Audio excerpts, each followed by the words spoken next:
Thank you. Very quickly, and we're not going to prolong in speech and conversation because you are all here to hear our candidates that are all running for mayor. One of the things I just need to share with you, because we have received at times conversation and feedback that somehow the clergy is endorsing a candidate. The clergy, let everyone know, clergy is not endorsing any candidate for mayor. Please know that. What we had done was to create a profile utilizing areas in which the community had input with in order to develop categories that we are saying, some of you participated as stakeholders, that we're saying, we don't want you no longer to vote, or none of us to vote on personality, on who we know, because all of us know almost everyone that's up here. We're saying don't vote on personality, but let us vote on qualifications.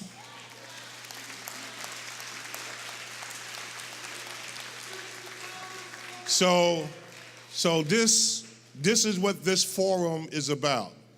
We're not endorsing. Clergy is not endorsing. But we want this to be an informative forum that we all can come away with in order to support the best candidate to run this city. So we thank you all. Now, you're gonna. Just make sure you tell me there's no yelling out. Oh, okay. Also, too, I don't know what happened to that. Also, please, we are saying to all of you, too, we know some of us are very excited. Some of your teams, the candidate teams are here. We're asking that you refrain yourself from screaming out, because you will be asked to leave. You will. This is the house. I know for some of you, some of us haven't been to church in a while. We have a baptismal pool here for some of you. But we are asking that you be respectful to the house of God, respectful to the shepherd of the house, and then also be respectful to our community. So with no further ado, I'd like to bring up Reverend Dr. W. Franklin Richardson, who will give us instruction. Thank you very much. Let me welcome you to Grace, and let me say how honored we are to host this first forum, a forum called by the United Black Clergy, and the profile having input from other groups in the community. The goal of the United Black Clergy was to make sure that this election has the full attention of our community, that this election be considered by all people who vote and live in this community, that it not be a secret, quiet election, that to get everybody's mind. And we chose not to choose candidates because we did not want to become partial or partisan. It's hard to hear our voices if you think we already got somebody in mind that we want to make the mayor. So it was important that we remained as neutral as we can. The objective is to get the community to listen and evaluate the people who are running, and we trust the Mount Vernon community, that if they have the information, they have the knowledge, the community will make the right decision of who the mayor ought to be. And they don't have to be told. They just have to be given information and evaluation. Tonight's forum is designed to try to achieve that. We have a 2-hour forum. The first segment will be 10 minutes by each candidate to present him or herself to you. Say anything they want to say about themselves, why they're running, their experience, anything they want, but they only have 10 minutes. we have a timekeeper here, and hear that bell? That bell means that you are 30 seconds from being pulled off like the Apollo Theater.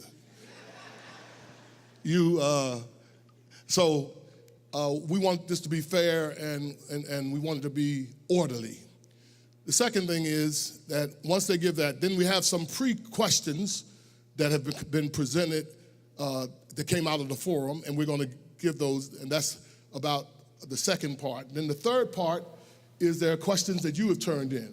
And there's a committee here that's not going to screen the questions, but are going to make sure that the questions are not redundant. We don't want the same question being asked all the time. So once the question's asked, it won't be considered again. And the final segment is that each candidate will have an opportunity to ask two other candidates a question, so that they can talk to each other directly. Two other candidates a question, okay? Is that a good forum? So, we are in the house of God, and let us begin with a word of prayer. Eternal God, our mother and our father, we thank you for all the ways in which you have been faithful to this community over these many years. We acknowledge the transitions of populations that have come to Mount Vernon, and yet we celebrate the potential and the promise of this great city. We thank you for the history of personalities who have brought a claim to this community, who've invested in this community. And we thank you for those who are continuing to invest. We seek your guidance as a community tonight as we come to a decision and move towards a decision about who shall be the chief executive of this city of promise and possibility. We ask, God, that you would bless all of the candidates, give them all guidance, bless them with the right things to say, and give us a sense of clarity about what we are hearing. In your name we pray, amen.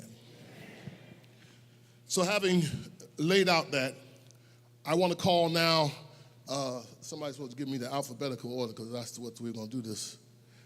Who's first in alphabetical? Clyde Isley, you're first? That's the last name. Come on, I want you to stand up come out front, and you take the mic. Is that mic on?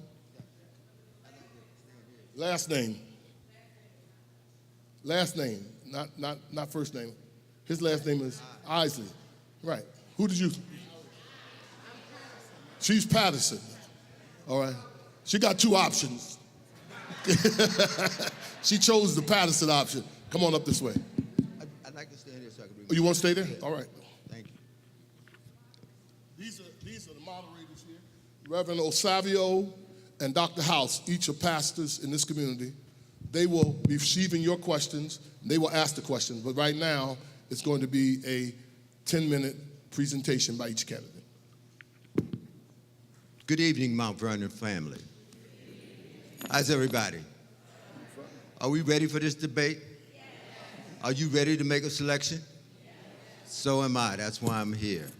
My name is Clyde Isley, and I am the Democratic City Committee endorsed candidate for the office of mayor. First, I would like to thank the United Black Clergy for hosting this forum. I'm glad we as a family have come together to talk about our current state of affairs. We have witnessed garbage collection be suspended due to a lack of fuel to run our sanitation fleet. Later to be proven, possibly staged, could be a lie.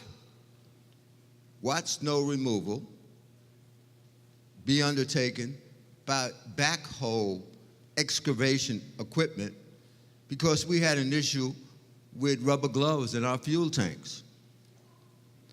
Our chief legal advisor, Corporation Counsel, indicted for misappropriation of $365,000 of the Department of Water Supply funds that was directed to our mayor's legal defense.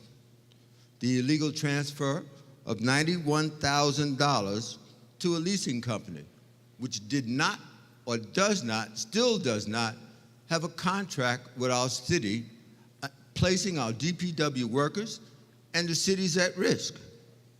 3 years of unaudited financials, which caused us to lose our bond rating, which prevents us, mind you, prevents us from undertaking capital projects and addressing our crumbling infrastructure.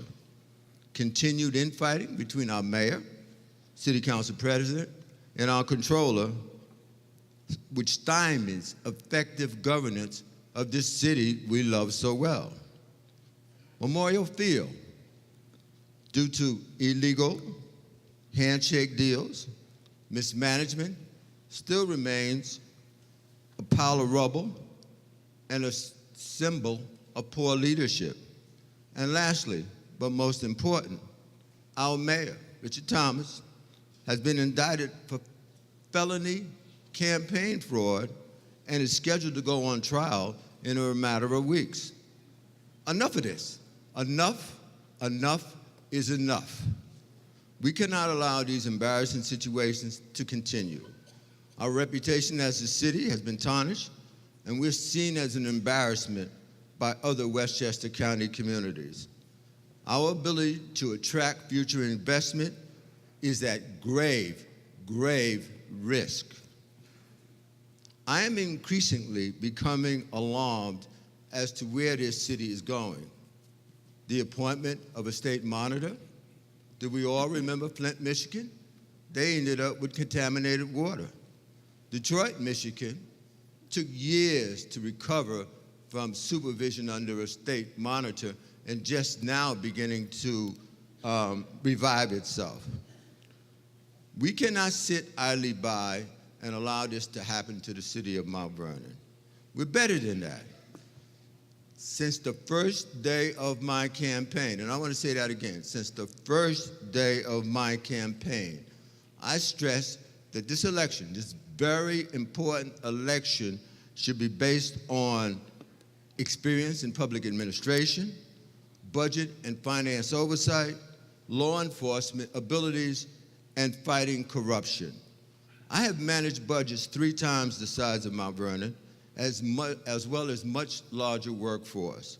I've served as the Chief Financial and Administrative Officer of the City of New York Community College, as well as the Westchester County Department of Correction.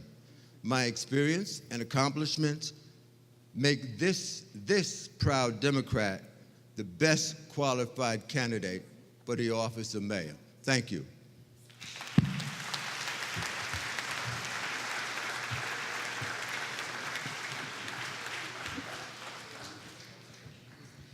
Good evening, Mount Vernon. Thank you to the United Black Clergy for hosting this event. Thank you for the city of Mount Vernon and our incredible residents for being concerned enough about the state of our community for coming out tonight to participate. An educated and informed electorate is what we need here in Mount Vernon, and so I thank you for coming. My name is Shawn Patterson Howard. I am a lifelong resident of Mount Vernon, 4th generation, born, raised, and educated here in the public school district. I left Mount Vernon after high school and went to Howard University, where I received my bachelor's degree in social work. And that helped me to move forward in the first 15 years of my career to address incredible social issues that we are challenged with here in Mount Vernon: mental health, substance abuse, developing housing issues, working on HIV/AIDS. I've worked locally, countywide, statewide, and nationally around criminal justice, gang violence, criminal investigations. I've worked in public health, which is something that our community is challenged with. So social issues, working with youth and seniors, and working for the largest youth-serving organization in the country, the YMCA, is something that prepares me to deal with our social challenges. But my last 15 years serving as an executive director and a president and CEO of a national organization has prepared me as an executive and an administrative leader. I've gone into organizations similar to Mount Vernon that were on the brink of bankruptcy, that were being investigated by federal agencies, state, county, and local agencies because of fraud, waste, and abuse. I've had to turn those organizations around with the help of my board and my staff. And that's important. That's important that you have someone that understands how to deal with crisis, because Mount Vernon right now is in crisis. This is my community, and I love my community.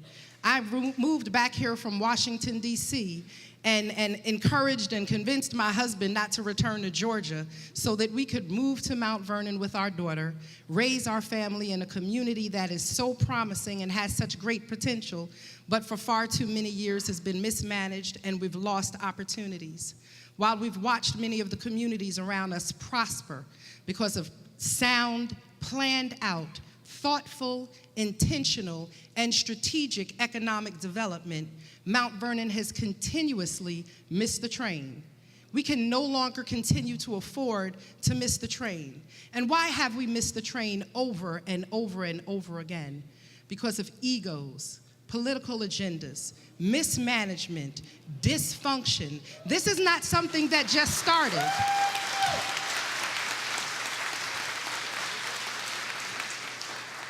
This is nothing that just started. We've struggled with this here in Mount Vernon for a while. This is not the first administration that struggled. I've had opportunity to work in multiple administrations, and I've gotten an opportunity to see different leadership styles, but one of the things that I was saddened by is the political patronage, which causes people to continuously hire people because they worked on your campaign. That doesn't mean that they're qualified to waste taxpayer money.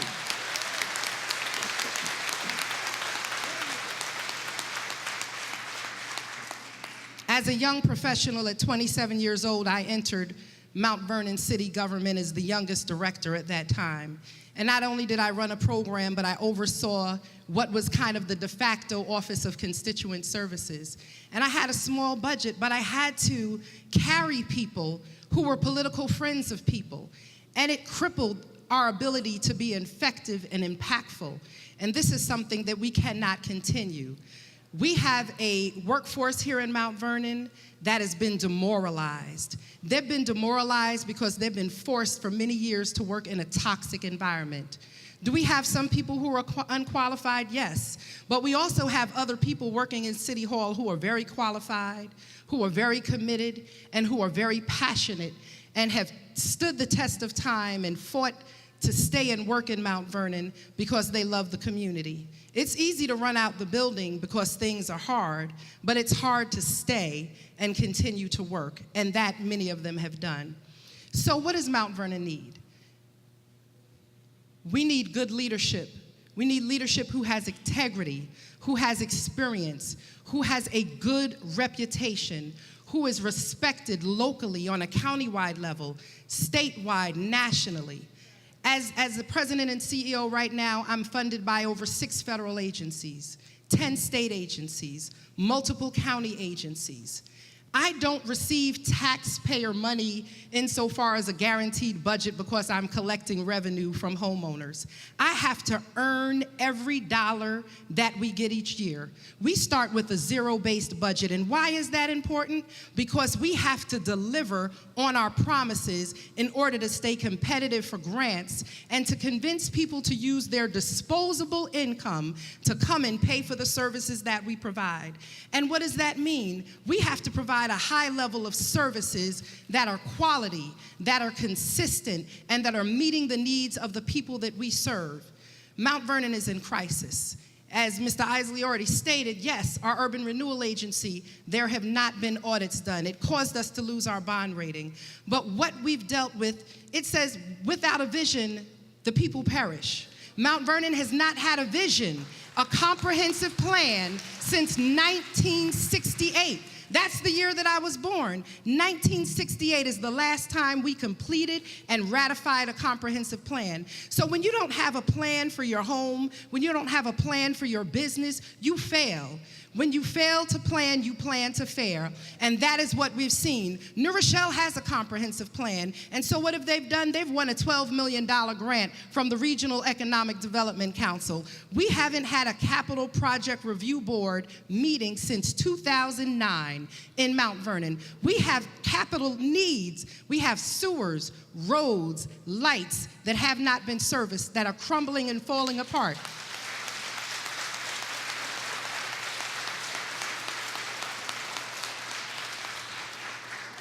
We have police vehicles, fire vehicles, and DPW fleet that have not been serviced and that are falling apart. I mean, if we haven't really purchased any DPW trucks in the past 10 years, I don't know how often you replace your car, but we must make sure the things that we use every day are usable.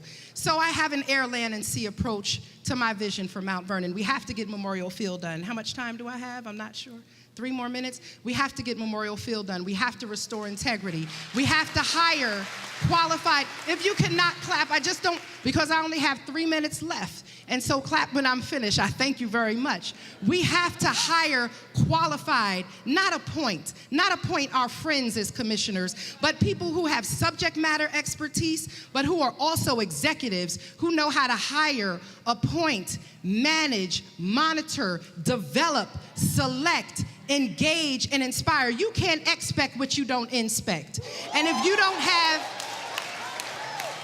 have people who are leaders and who know how to handle budgets, each of our city departments is like an individual standing organization. So it's great if you've been a building inspector or you've read plans, but that doesn't make you a building commissioner.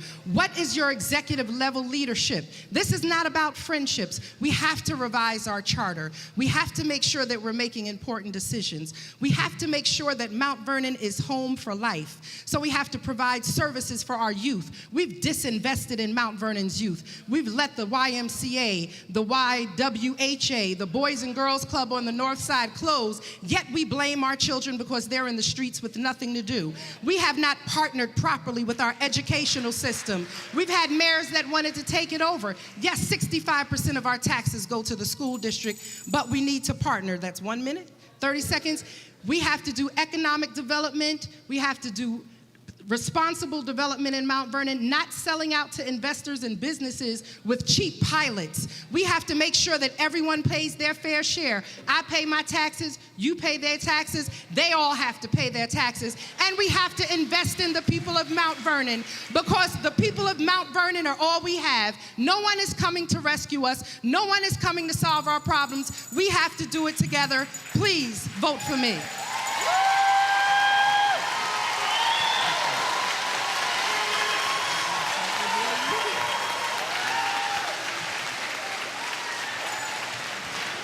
I know you're excited, and that's good.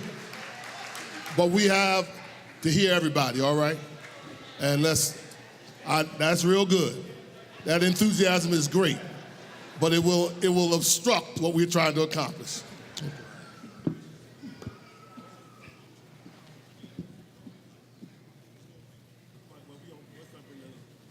Good evening, family. And that's the mentor that I grew up with, Sean Patterson Howard. So I just want to acknowledge that she helped upbring and train. I just want to give honor and respect where respect is due. She helped raise and be one of my mentors growing up. So I have to just say thank you for that. And that's the Mount Vernon that I know.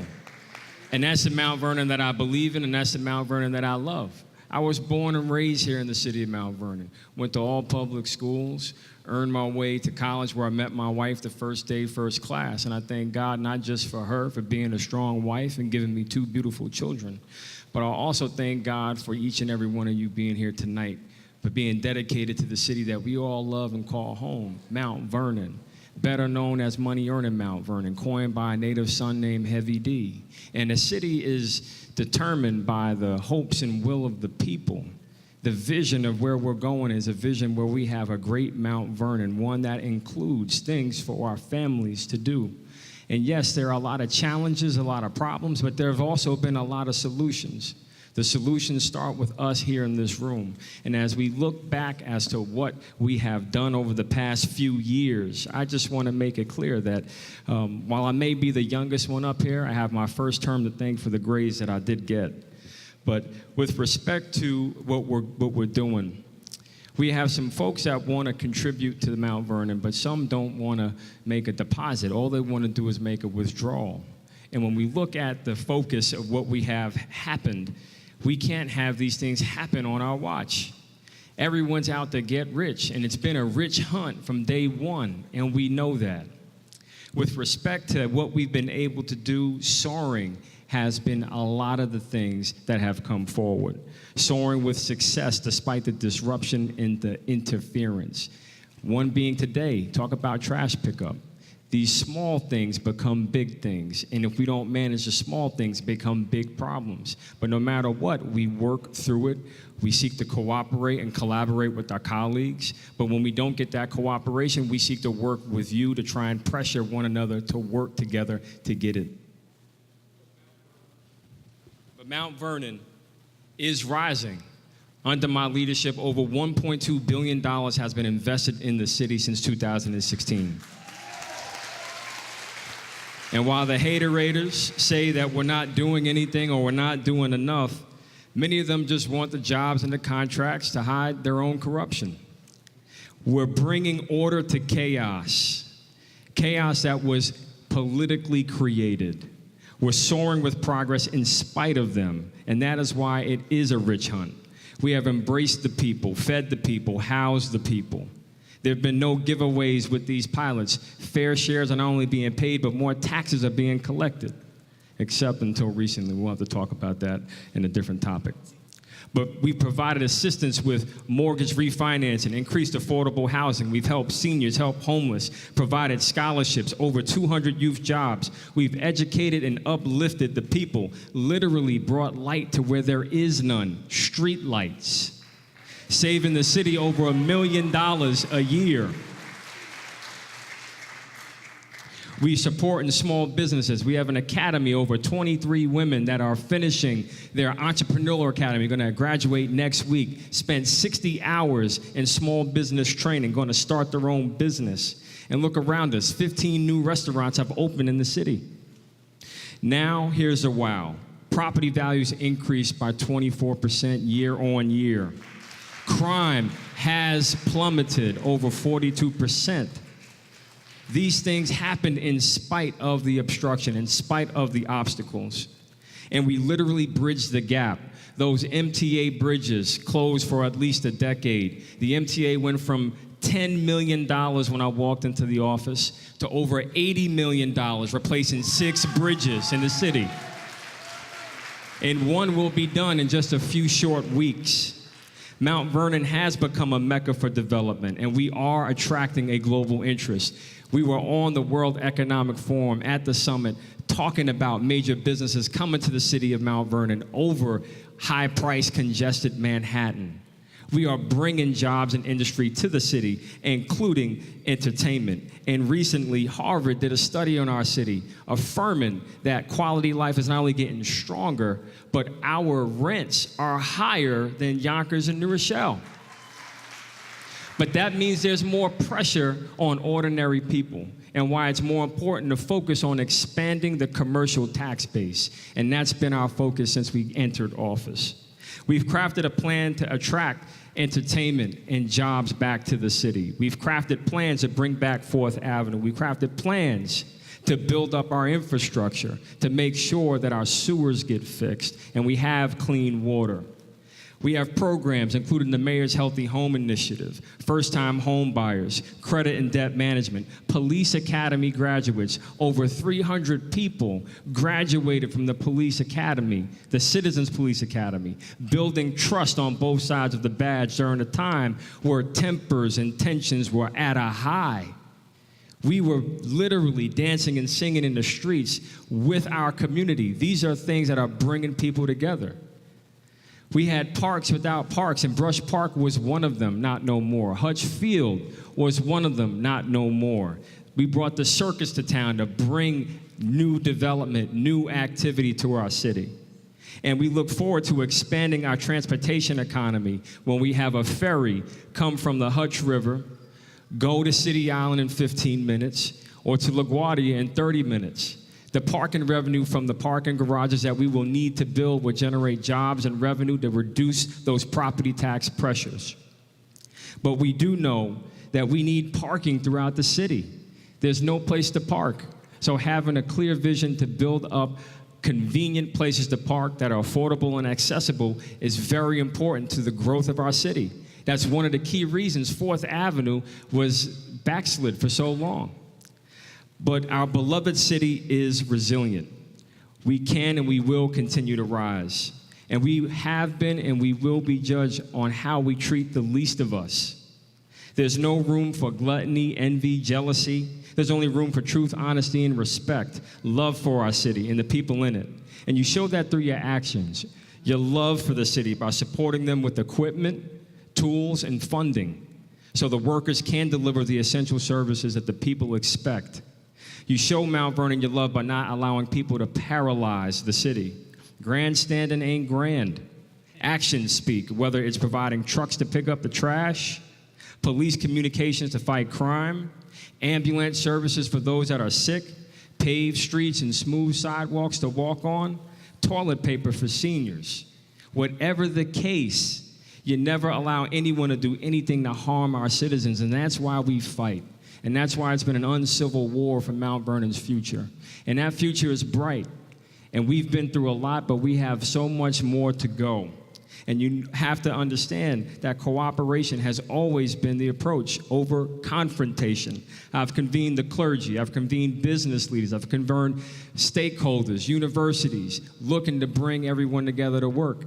But when we have such animosity that's been built into Mount Vernon for so long, it's going to take some time to make sure that we come around that mountain. And we are coming around the mountain. The progress is irrefutable. But my last word is, we have some great things that will happen here in the city. Memorial Field will be one of them, but the most important thing is us here tonight making sure that we decide to move forward. Thank you so much.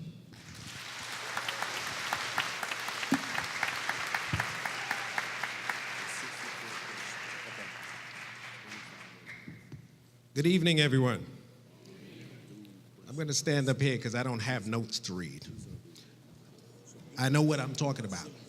So I want to be up here also amongst the people that I'm with in the community all the time, that I see, not just regular people that pop up when it's time for the mayoral election.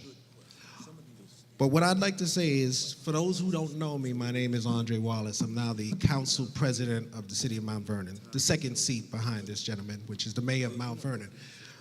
I'd like to thank the clergy and everybody for putting this together. I'd also like to thank the other candidates for being here, because it's important that we share our vision and that everybody out here that attended today get an opportunity to hear what's going on and the plans that people have for their city. I'm not here to talk about what I'm going to do like others. I'm here to talk about what I've done. I'm not here to bash people, okay, because I'm not worried about how we got here. That's not the focus. I'm worried about and more concerned about how we get out of it. So I'm looking for solutions, you know, and not bickering back and forth. We have enough of that on the day-to-day in City Hall and throughout our city. Problem that we need to work on is more healing in our community. Because over the years, I remember coming here 32 years ago. I used to come to Mount Vernon when I was a kid. And I always told my mother I wanted to live there because it was a beautiful city. I grew up in the Bronx, Belmont Avenue, Little Italy. From that time, you know, my father, very hardworking man, rest his soul. Also my mother, very hardworking woman. He was born in Cuba, raised in Jamaica, where he met my mother, who was also born in Jamaica, Kingston. They came over here, had 6 wonderful boys that are doing very well. But we were raised with certain values. Those values was about putting service before self. My father was a biomedic engineer. My mother was a nurse in North Central Bronx. She was the head nurse, ran that hospital.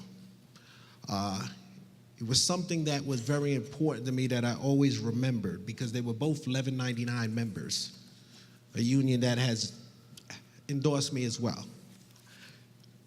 When I remember back in the day when I was younger and there was a strike, and I would always remember that because I always told my mother, why is he out there marching and why not working? We're losing money as a family. My father stood out there too, all the time. And what I remember them saying was, it's not always about you, it's always about what you can do for others. And when we stand together is how we move forward. Right now, Mount Vernon is fractured in so many different parts, you know, and we need to pull that back together. And what pulls that back together is real leadership. See, my trade is construction. I've been in construction for quite some time. When I see that, one of the candidates said that there's no solutions for our kids because they're on the street and all, I took action. I didn't worry about what they were doing in the government or not doing. I ended up purchasing a building. I created the first construction trade school in Westchester County. It is a accredited school that I own and operate that gives out college credits as well. I was able to take a lot of the youth off the street, okay, and give those youth the opportunity that a lot of people were leaving behind. Whether you came out of prison or whether you were just hanging on the corner, to me, our youth are important, and we gotta love them for who they are as well as who they're not. And we have to work on making sure that we advance our youth. So what I did, I created that school, which already has trained over 1,000 people, which has placed over 1,000 people in jobs. I have partnered with the union. I am one of the people who put Youth Bill together in this city. I forward that. I've also worked with NCCER, which is a training curriculum that I put together with others to make sure that even our adults get trained. So I do training all over the place, because what we have to learn to do is empower our community. Because a ship only rises in the time when we all rise. When we lift each other up, it is the greatest thing that we could do, because I'm saying right now, your success is my success, and my success is your success. A lot of folks say, we don't leave no child left behind. We don't leave no senior left behind either. We don't leave no mid-aged people or anybody behind. Mount Vernon is a place for us all, and we have to work to change it together. There's none of us up here that'll be elected that really believes, and I'm hoping that the others believe the same, that we can do it by ourselves. It's not gonna happen. It's gonna take all of us. And what we have to understand is that we need to first change the context, okay, of the city, because it is the context that incumbents the content. So whatever the content is and whatever the context is of this city, it has not been working. And I always tell everybody to take a look at it. It's very simple. If you have a clock, that clock goes around 1 o'clock, 2 o'clock, 3 o'clock, 4 o'clock, 5 o'clock. If it's working in that order, and life is about action that recreates reaction, that's us. Hasn't been working. What we can do is take that clock and put it in reverse. You will get a different action to that. So what we need to do is focus on that and change how we do things, because we haven't been doing things and it hasn't been working. And clearly, if it was, I wouldn't be standing here, and neither would they. Because this is not working for all of us. We need a Mount Vernon that's inclusive and not exclusive.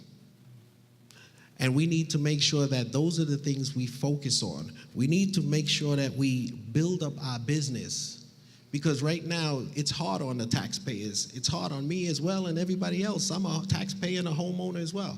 But when 88% of our tax revenue is based on the homeowner, then there's something wrong. And we can't keep dipping back into the coffers of the people, because we are going to tax them out. Seniors right now are on fixed incomes. They don't get a chance to get an increase. They can't call Social Security and say, hey, my taxes went up, I'd like another 2% increase. It doesn't work like that.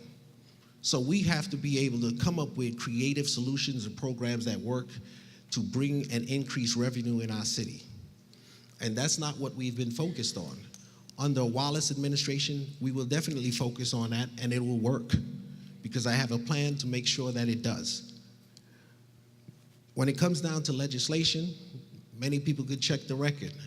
As a councilman, I've sponsored more legislation than pretty much any other councilman. It's a fact. It's about getting things done, doing things, not just talking about it. And everybody who wants to go back and check my record, I've done plenty of legislation that has definitely increased members here and everybody involved their lives.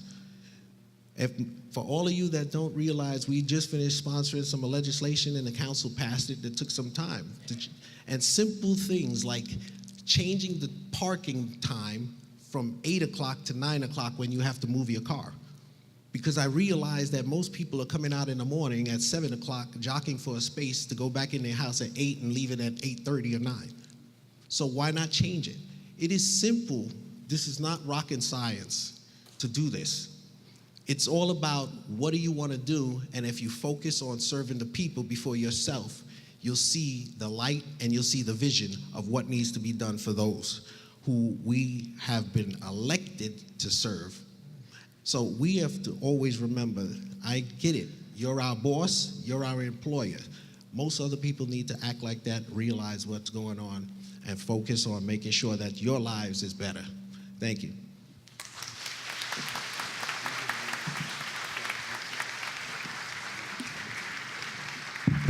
Let's give them all a hand. Come on.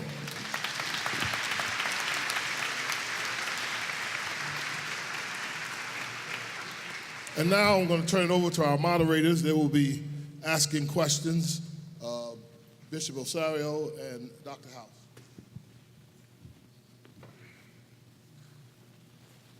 This is for all the candidates. Please keep in mind you have 2 minutes.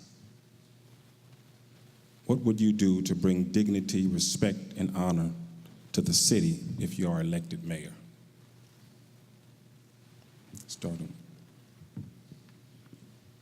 I think that based on my tenure as the former police commissioner of the city of Mount Vernon and my cooperating with the FBI in ridding corruption from that department that I led at that particular time has demonstrated to the community at large that I'm a person of integrity, a person of great leadership, and given the opportunity to serve again as your mayor, that will be the approach that I will take. Thank you.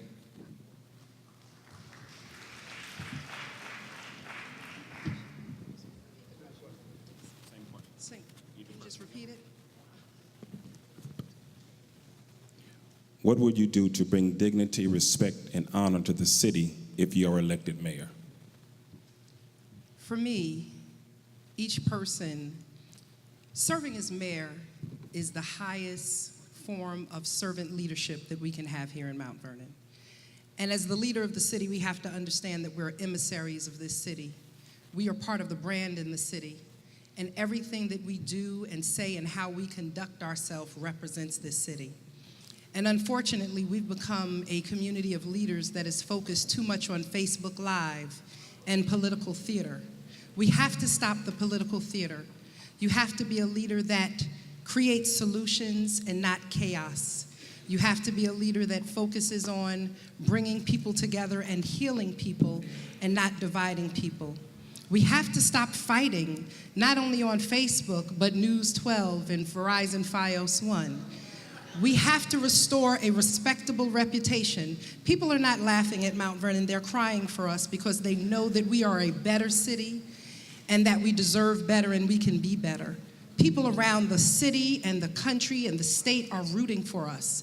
And so you have to have a leader that uses not only their credentials and their character and their influence to bring resources, but we have to use that same commitment to bridge the gaps. We cannot do the work by ourselves. The comptroller, the council, the mayor's office, the commissioners, and everyone charged with serving Mount Vernon has to work together. But most importantly, we have to understand that we are answerable to the people of Mount Vernon, and we have to include them at the table, use their voices, and make sure that we're not just looking at the taxpayers and the voters when it's budget time, but that they're stakeholders in Mount Vernon's everyday decision making.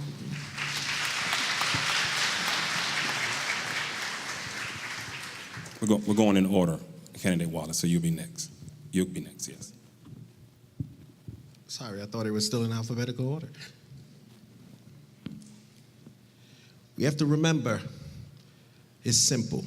We are to others who we show ourselves to be. We need to figure out who we're going to be. It hasn't been that. And she's right. All of the theatering on TV, television, News 12 is not it. That's not the way we solve problems. It should never have been the way we solve problems. But one thing I could say, as a leader, okay, and in my company, I have a behavior policy on how my employees behave because they're a reflection of me. And I would have to make sure that is clear under my administration, that everything is a reflection of me. So I want to make sure that they don't embarrass me, and I'm not going to embarrass them. The problem we've been having lately is that we have different people and administration that is working there that is unqualified and very embarrassing, and how we're approaching things is very embarrassing as well. And it's a shame. All of that needs to cut out. I get it. I'm embarrassed myself at times. But I'll tell you this much. Under Wallace's leadership, we will no longer be the tail of Westchester. We will we'll come the head again. Because right now, a lot of people are looking down at us when I know we're much better than what they say. But we have to show that and show them that it's different, and we got to show them who we are. That is what we have to do. It's all about how we present ourselves and how we carry ourselves. And under Wallace administration, I plan to make sure that that is done to the highest expectation of everyone.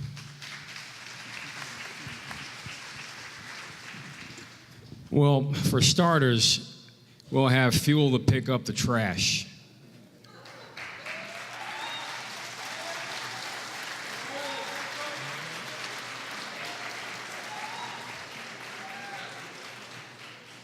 And I always heard former Mayor Ernie Davis say this: you have to be in the arena to understand it. And when you're in the arena, there are a lot of different things that come at you. And one of the things you have to do is keep fighting, keep swinging, keep the faith, and keep moving forward. And that's what we have to do. That's what must be done. And that is what has happened. I'm saddened to remind everybody that I did have to obtain 5. Not 1, not 2, not 3, not 4, but 5 court orders to overcome obstruction. And these are all the things that happen behind the scenes.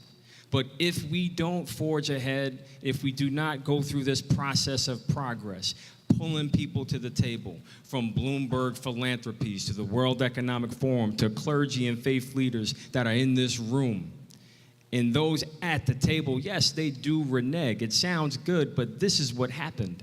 You have to find other ways. And most recently, when I went to Harvard, when we had this great opportunity, I traveled there with Council Member Lisa Copeland, our Commissioner of Planning, Chantel O'Carter, who's a daughter of Mount Vernon, as well as our Buildings Commissioner.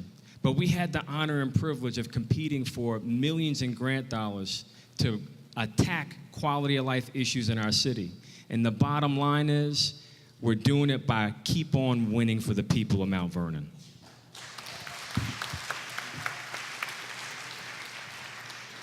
This question goes to all candidates with the same 2-minute limit. In looking at the profile that the community stakeholders have agreed to, how would you rate yourself in each of these 7 categories? They are honesty, integrity, leadership, reputation, education, managerial skills, and vision.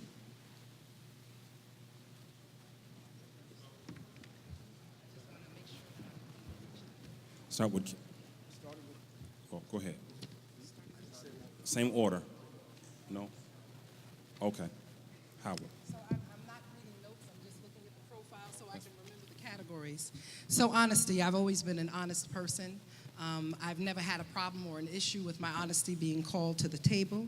I'm a person of integrity. What I do publicly is the same way that I conduct myself privately, making sure that I'm honest and not duplicitous. Leadership. I've been known for my over 25 years as a game changer, a trailblazer, and an innovator. And so I'm a leader that's been able to get things done, whether it's bringing together different sectors to solve challenging issues, or whether it's looking strategically to the future to take advantage of opportunities and bring resources not only to the community but to the organizations that I've served. My reputation, I am a professional that is sought out locally and nationally as a solution-based leader who is impactful, not just for photo ops, but sustainable impact. My education, like I said, I have my bachelor's in social work, my master's in public administration, and a special certification in urban development. So I'm trained in government and I'm trained in community development. Managerial skills. I've taken over bankrupt organizations that had lost community credibility, fiscal solvency. We've been able to double our budgets, triple our staff because of reorganization, regain our reputation as a leader, not only locally but nationally, and make the hard decisions that we had to make to change the organization. And the one thing I know is if you can't change the people, you change the people.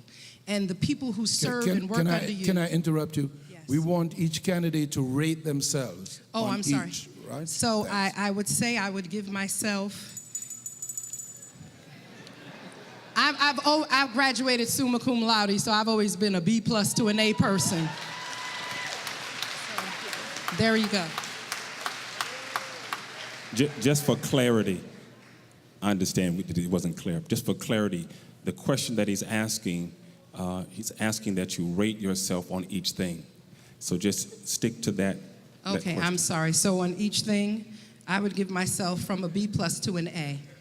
I'm not perfect, but I'm always striving. I'm on the honor roll, and I'm always on a roll.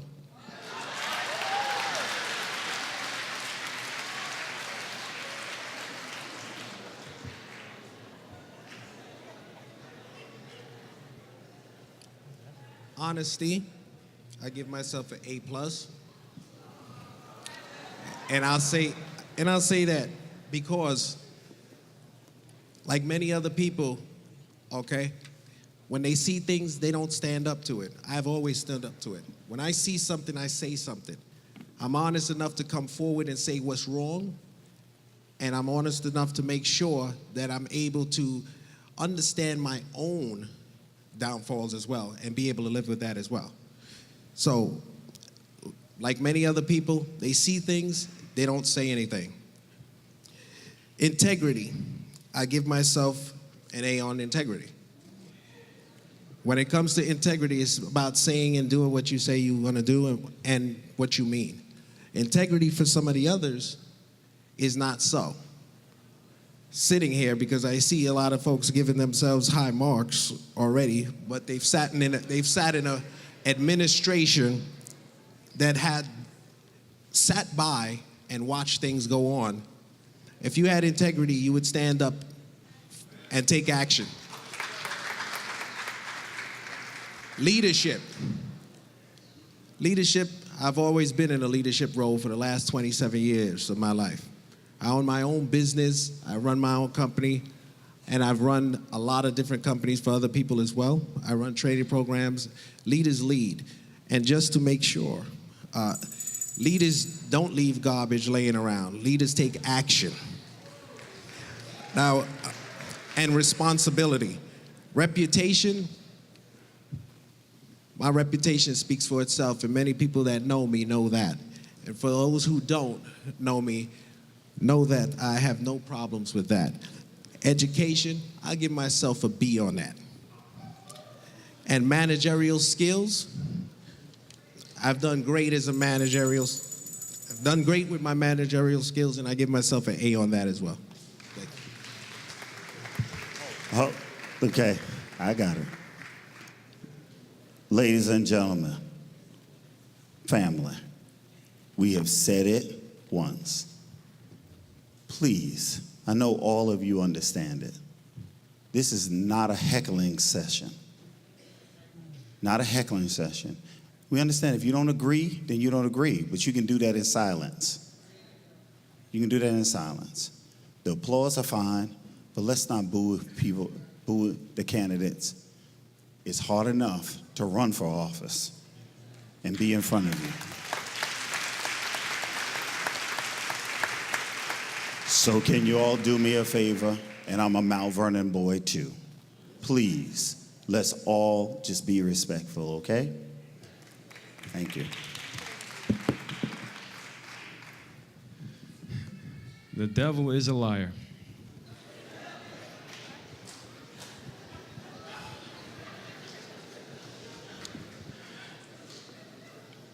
With respect to honesty, it's all on Facebook. Transparency is the #1 antidote to make sure you see it all the time. The government in this city operated in the shadows for far too long, so guess what? Open the doors, let everybody see what's going on all the time. And you get to see how people act and behave in real time. And, you know, look, I love my brother George Brown, but that fall down was something else, won't it? Now, with respect to vision, we have to make things happen. We have to see where things need to go. And one of the things that I have done is listened, I've learned, and I was never afraid to lead.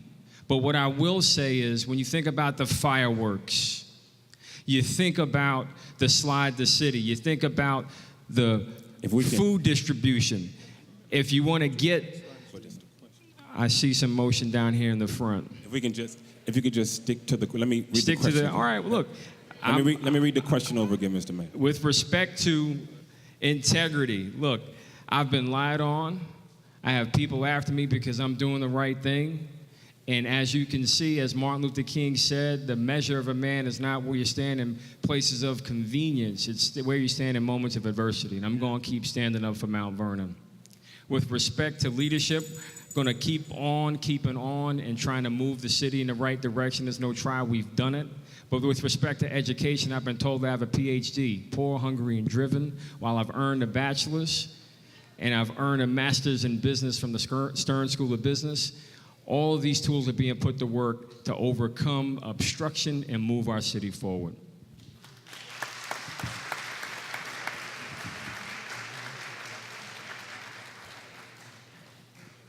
Mount Vernon family, I must apologize. As a long-term administrator and finance officer, I've been trained to focus on the issues at hand. And therefore, I've been given somewhat short answers because I'm trying to deal specifically with the question that's been presented to me as a candidate. I'd like to now go over the profile that the black clergy has offered. Honesty, integrity, I think I would lump both of those in one category and give myself an A+. I've demonstrated already to this community my willingness to cooperate with federal investigators to root out corruption that I found as your police commissioner. Leadership, I've been a leader. I've been a chief financial officer and chief administrative officer for the last 25 years. So my leadership skills have been demonstrated and proven to be effective and responsible. Reputation. My reputation is impeccable.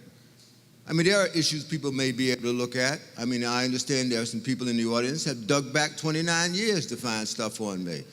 But that's okay, because it says to me, in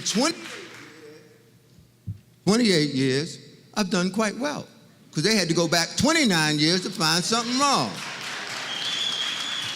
My education. I have a master's in public administration, specializing in governmental services, and I'm going to go with that, Bell, because I'm the only one who has not. Managerial skills, outstanding. As the chief financial and administrative officer, both for the college and for the Westchester County Department of Corrections, I've proven my worth over the 25 years I've served, and as your police commissioner in this city of Mount Vernon. Thank you. A's in all categories.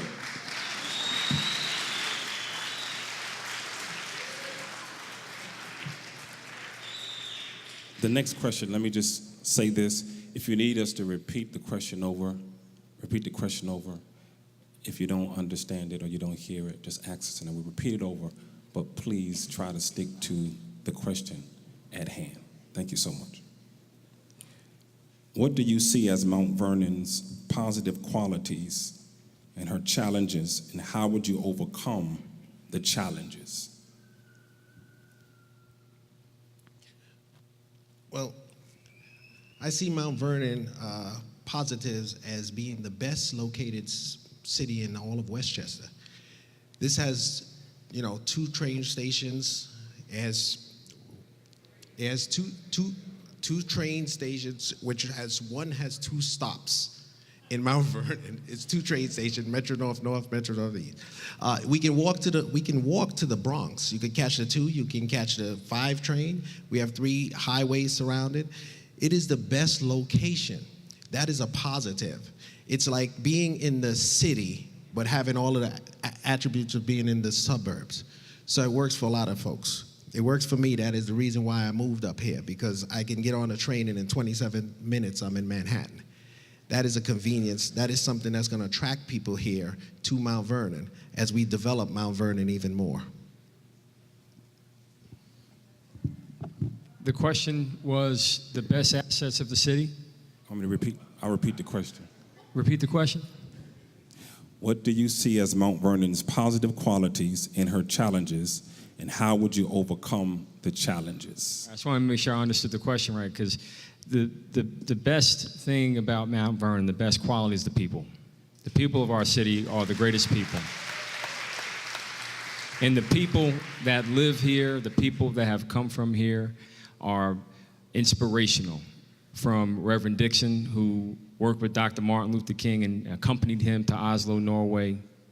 These stories of history of Nina Simone, Dick Clark, Lillian Vernon. And when you think about that strong history of sports, business, entertainment, you think about how come Mount Vernon is not that economic juggernaut that it should be when it comes to sports entertainment.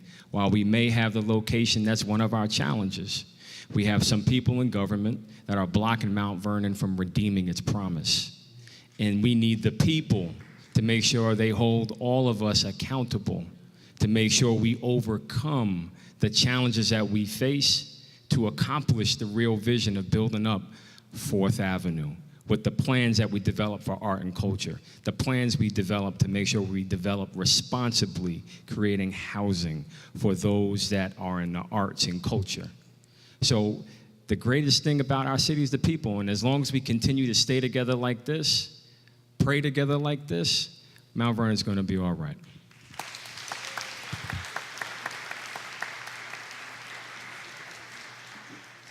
Repeat the question. What do you see as Mount Vernon's positive qualities and her challenges, and how would you overcome the challenges? Location, location, location. You can go to downtown New York City in 20 minutes. We got highways on both sides of us. We got all kind of public transportation that runs through us and around us. Location, location, location. What do I perceive as the greatest problem facing our city at large? Mismanagement over the long term. And because of mismanagement, investors from outside the city are reluctant to come and invest in us. What's our greatest challenge? To face our issues, like I said earlier on. Look them squarely in the face. Elect experienced leaders. Have that leader appoint qualified professionals to run our departments. Look at our finances. See whether or not the $115 million that we're spending is adequate. Take care of the 3 years of unfinancials that we are suffering with now. Restore our bond rating. Those are some of the first things that we have to address to make this city valuable again. Thank you.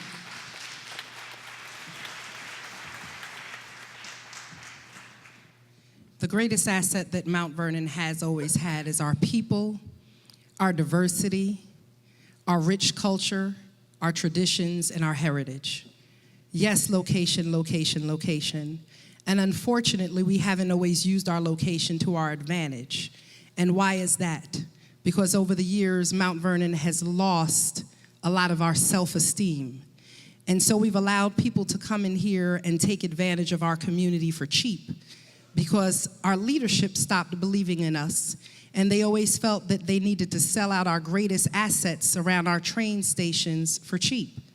Because of our location, we need to make sure whatever development that we're doing, whether it's housing or economic development around our train stations, are market rate and brings disposable income into our community so that we could build the tax base that is only 20% retail and commercial. So we have to make sure that we're taking advantage of our location. We have to make sure that we are dealing with our bond rating and our finances, that we're creating systems that are clear and accessible, that we have a government that is responsible and responsive, that when you call City Hall, you actually get an answer. And when you get an answer, you get a correct answer. And so part of what I'm going to do is really open up an Office of Constituent Services, not by adding more money to the budget, but by reorganizing and re-envisioning government and making sure that we're working with our neighborhoods, our schools, our businesses to make a difference and make a change. We have to create systems that work for everyone and not just for the politically connected.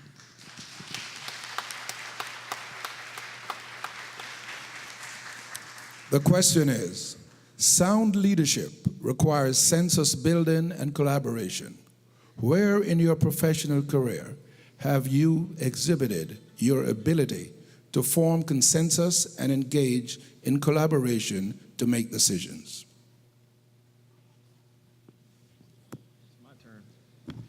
So, once upon a time, there were a bunch of meetings early on in 2016, 2017, 2018, and so recently. These meetings involve leaders of the community, they involve nonprofits, they involve universities. No matter what has been done to bring all the best and brightest minds to the table, to develop plans and studies, it's been met with resistance. This is what happened. But I'm not going to give up on that. I'm going to continue to make myself available to listen and learn. And the mark of a leader is to make sure you reassess and reevaluate your approach, because sometimes it's the wrong person delivering the message. So I understand that we have to find different ways to get things done. And this is why we have to make sure that as we look at consensus building, it's all about the people that you involve.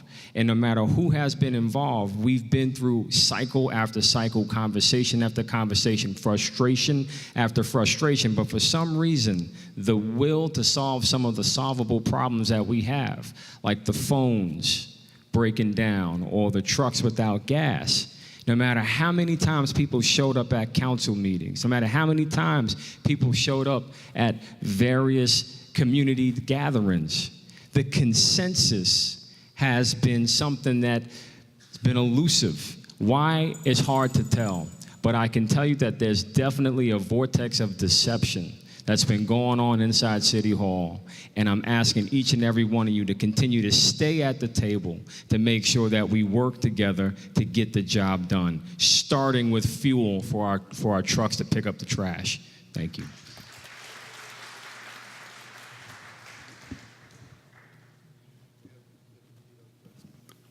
Sound leadership requires census building and collaboration. Where in your professional career have you exhibited your ability to form consensus and engage in collaboration to make decisions? Well, as Police Commissioner of the City of Mount Vernon Police Department, as Dean of Administration and Finance at Host Oaks Community College, and as Deputy Commissioner of Administration and Finance at the Westchester County Department of Corrections, over the last 25 years, my executive level skills have afforded me the ability to create consensus among my subordinates by offering organizational goals and objectives. You explain to them what it is that the organization they're employed by intends to achieve at the end of the day. You make sure that they have the professional skills to get that job done. You speak with them periodically to make sure that they're on focus with what the organization intends to do. And when you take those steps, you form a sense of collaboration and support among your subordinate staff. And I've been doing that for 30 years. Thank you.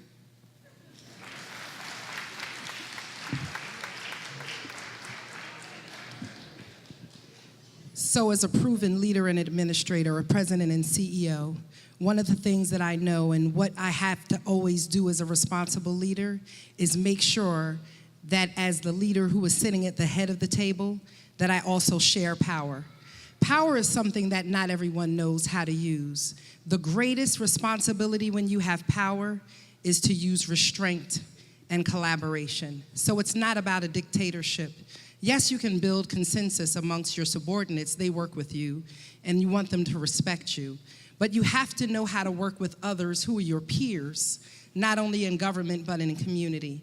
And so over my career, I've been able to consistently bring people together from different sectors to focus on a common unity. And when you look at those two words, common unity, it really spells community. And so when you bring people to a table and you don't set the table just to benefit yourself, but you set the table so that everyone at the table can be served and eat and participate equally, when you help people understand what's in it for them and you focus on your commonalities as opposed to your differences, then you build consensus. And so we've brought people with competing ideas and competing agendas and helped them to focus on the common issue. It's not about whether or not we like each other. We don't have to go to lunch. But what do we need to do to move the community and business forward? And I've done that consistently across sectors, locally and nationally.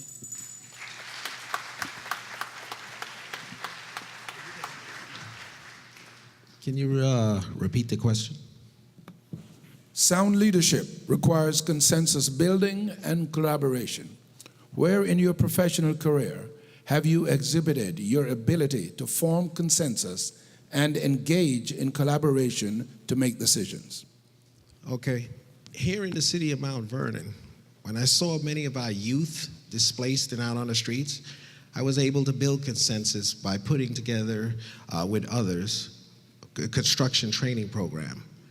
Okay, when I've done that, I was able to reach out to organizations like West Hab, West Help, and many others to be able, and Job Corps and others, to be able to bring all these people together so that we can have a food pantry, so we can have services for seniors, so we can take care of our veterans, which we have veterans programs. And I noticed you can ask even the commissioner of the mayor's administration, when they can't handle the services, they send them over to me.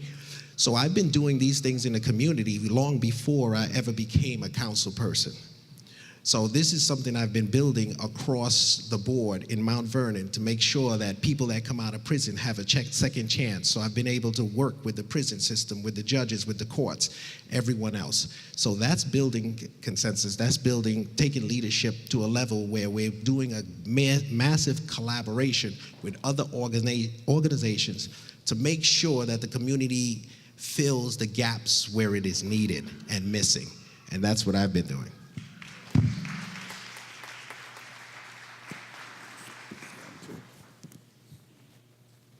We're now going to our round 2 of questioning, and this is individualized. So each candidate will individually be asked the question. Again, please stick to the question.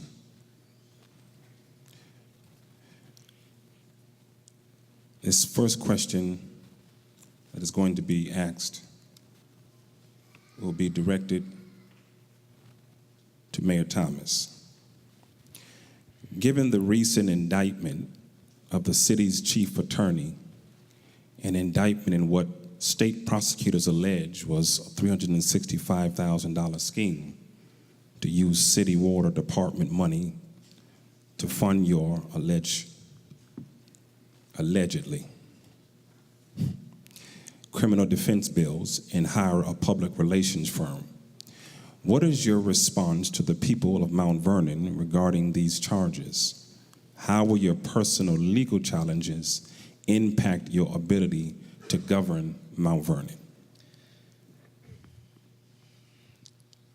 Like I said, it's a witch hunt. And when you look carefully at what happened in the first place and how we got here, they didn't even let me go into the room to even speak to the first grand jury. I was indicted before I even walked in there. The second one, when I did go, you saw what happened. I believe God's in charge. That's what I believe. And I believe just like whatever's coming my way, coming up in July, I believe the people will see the truth and they will know who set me up. The bottom line is, I will never stop fighting for the people of Mount Vernon. Because I recall our corporation counsel and myself exposing some real political corruption involving millions of dollars of your tax dollars being sold out and given away for 40-year terms with no payback. And I remember them denying even having that discussion. But what I do know is this, that this fight for Mount Vernon's future is real. It's right now, and it's right here. And I'm gonna keep on standing up for the people and focusing on moving the city forward. We've done that. Crime is down, property values are up, and quality of life is getting stronger. Before you take a seat, hold on, everybody. Hold your applause, hold your applause, hold your applause, hold your applause. Just the latter part of that question. Do you believe your legal challenge will impact you in this current race?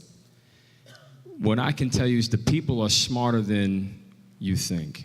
And I think that the people of Mount Vernon have seen the results. They've seen all the salacious lies. And right now we're dealing with another set of lies around the fuel for trash pickup.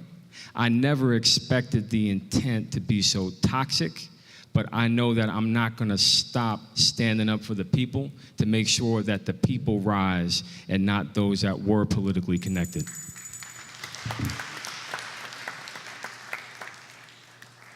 This question is directed to Councilman Andre Wallace. According to the website courts.state.ny.us, there are several active lawsuits filed against you by 4 of your business partners: C. Gorham, E. Whitaker, W. Wagstaff, and J. Buss. The question is, what in your estimation do these proceedings suggest about your character?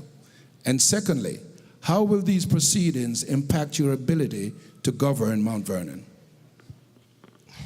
Good question. First of all, it won't impact any of my ability to govern. That case that I have has nothing to do with me being a council person. It was put together before with some business partners that people would see if they read the case, that it's a form of extortion.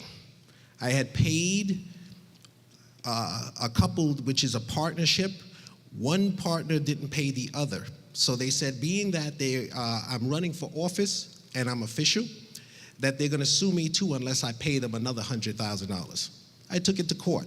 The documents are there, is very clear. William Wagstaff is my attorney. Jeffrey Buss is his attorney.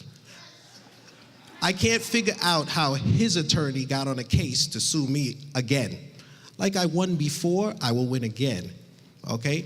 And integrity that we spoke about, integrity is being able to see things and say stuff. So if you want to say I turned you in, I have no problem with that.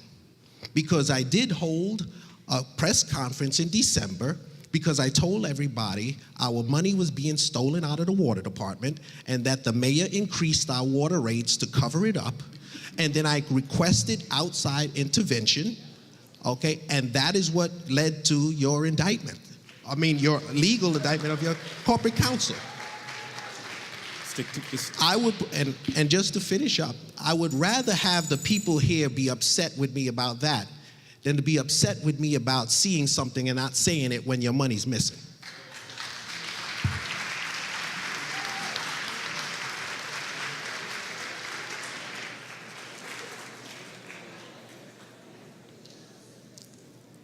Again, we can stick to the question at hand. I don't want to interrupt you, but from this point on, just please stick to the question at hand. Do you want me to re-answer that If you question? could, you don't have to re-answer it. I'm just saying going forward, just stick to the question at hand, because if it's not the specific questions being answered, I'm going to interject and just remind you the question. All right? Thank you so much. Candidate Isley, in considering your party affiliation, how will it impact your independence as mayor and your party loyalty? Why are you coming out of retirement to run for such as a demanding job as mayor, as a post-retirement job?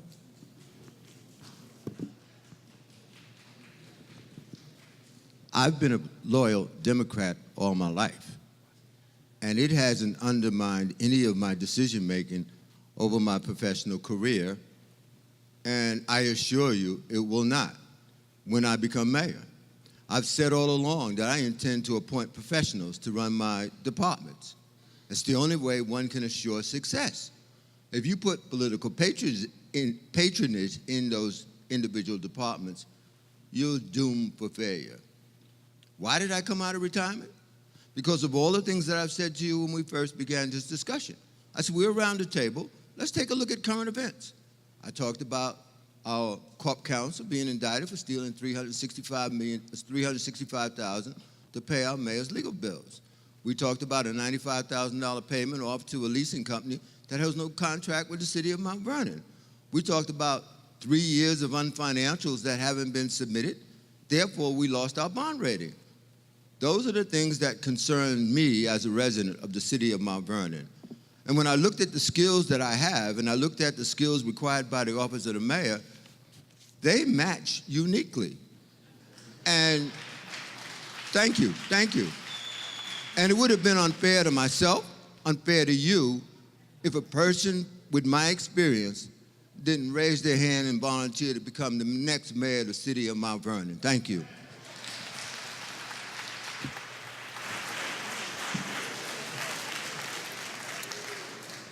This question is directed to Mrs. Sean Patterson Howard. The axiom, "We are known by the company we keep," has stood the test of time. There are two persons of questionable character with whom you are associated, Joe Spezio and Leslie Zamor. Will you please clarify for us your relationship to both of these individuals? And secondly, where in your professional experience have you exhibited the prerequisite management and leadership skills to be our next mayor? Two questions. That's why I said secondly. Two questions. Right. The first question is, will you please clarify for us your relationship to both of these individuals? So Joe Spezio is a person who sat on the board of directors at the YMCA when I was hired. He is not someone who voted for me to be hired because he didn't like my gang and drug and social work experience, so he didn't select me to be hired. He was an absentee board member who lived in Florida and Louisiana, and in no way did he dictate any of the work that I did from a day-to-day basis. When I came to Mount Vernon, Joe Spezio did not bring me here. I knew Richard Thomas since he was 14. I knew him since he was high school when I was a leader of one of the clubs that he participated in. I actually came back to work to Mount Vernon not because of Mr. Thomas or Joe Spezio, but because of then Police Commissioner Robert Kelly, who said he needed a leader and a partner with integrity to come in and deal with some of the challenges that we were dealing with. So I left a very secure job to come here. And I got to see firsthand a lot of the deception and the corruption that was happening. And it's not that I didn't address it. It was that I did address it. I spoke to the comptroller. I spoke to the city council. I didn't publicize it and put it on Facebook because that would have just brought more shame to our community. And instead, what I did, instead of participating with Joe Spezio, I dealt with 5 years of financial reports and national reports that had not been completed for the past 5 years, 2011, 12, 13, 14, and 15. Secondly, what I did is I closed 78 of 83 violated projects. So Joe Spezio had no effect and impact on my life. Actually, Joe Spezio looks for what he calls shiny new niggers. Please excuse my language, and I'm never gonna be anybody's shiny new nigger, okay? So be clear about that. Leslie Zamora is someone who sat on the planning board. That's when I met him. Again, he didn't like me either until I had to come and prove my worth as a leader. Mr. Zamora has now decided to support me, not financially backing me, but because he understands that I'm focused on Mount Vernon. I don't have a kingmaker. The only kingmaker I have is Jesus. I'm sorry, but I have no other kingmaker. And so that's what I've refused. And I'm a consensus builder, so I'll work with people who want to work, but I will not allow them to infect and affect my integrity and my character.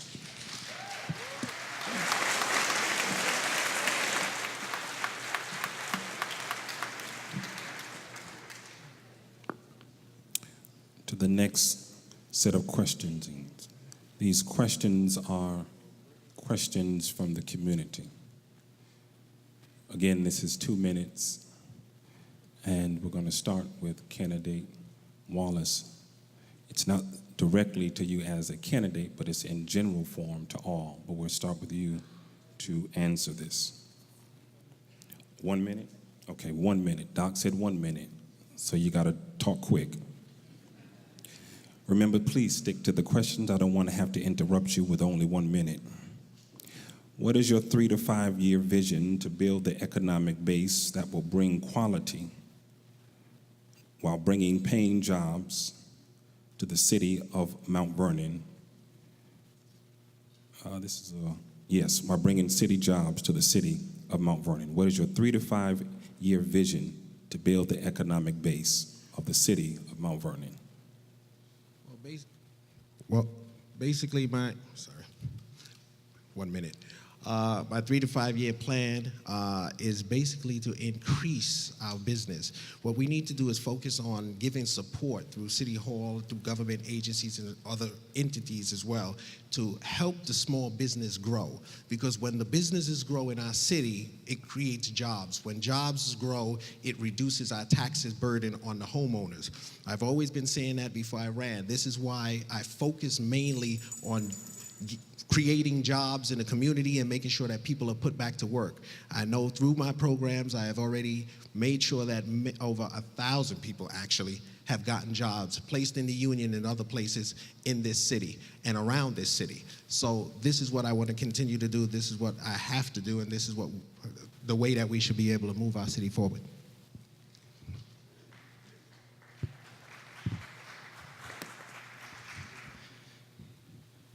The economic growth of the city is happening. The state of New York flagged Mount Vernon as the 3rd fastest growing economy in the state, 11%. We have been marketing ourselves aggressively to companies inside New York City that are going to be hit with congestion pricing and those that are being priced out so we can bring more jobs and expand our commercial tax base. Look at Sanford Boulevard, for example. We have a company, Ace Natural, that moved in with 60 jobs from Long Island City. We have more coming in, and we even have a Starbucks being planned on Sanford Boulevard. So the growth will continue to happen as long as we continue to pursue our economic plan. And just to wrap up, you know, we have the plan, South 4th Avenue plan. It plans to bring $400 million of Mount Vernon money back to Mount Vernon, an additional $1 billion in retail activity to this corridor. The plan for art and culture to build housing for artists, makers, musicians at affordable prices, but also with policies where if you contribute to the community, that will go towards your rent. That's talk about making sure we stabilize and preserve the growth. But you told me I have more time. What is it, 30 seconds, or is it done? All right, so there goes the bell. I wasn't sure. I mean, I got conflicting messages, y'all. But it's happening right now, and we're going to continue to make it happen.